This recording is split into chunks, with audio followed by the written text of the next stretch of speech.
Zane, the best part about this Edpuzzle is you get to put little notes in your video. So at this point of the video, I'm going to type in a little note.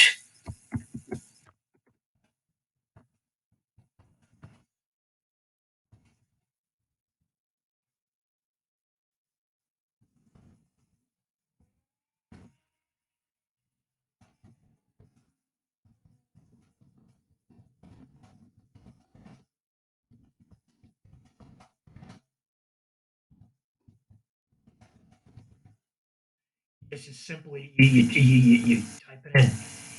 You save it.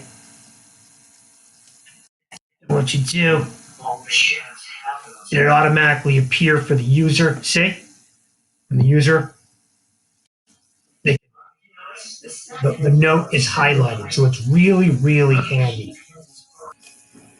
Another cool part about this, you can at the end of your lesson. This is important for you if you want to make sure that your students are learning what you're actually teaching them, and it's going to be critical when they make these telescopes. You insert one of these questions at the end, right? And for my purposes, I'm going to say, point.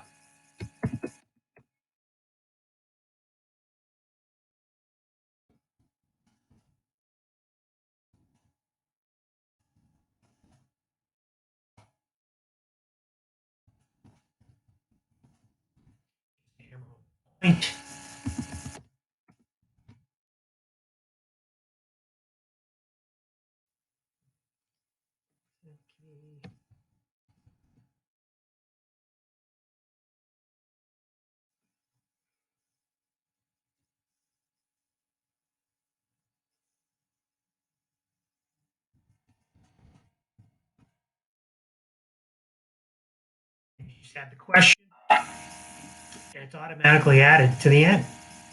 See, and you're able to view the results of these as well. So Edpuzzle is a very handy tool for you.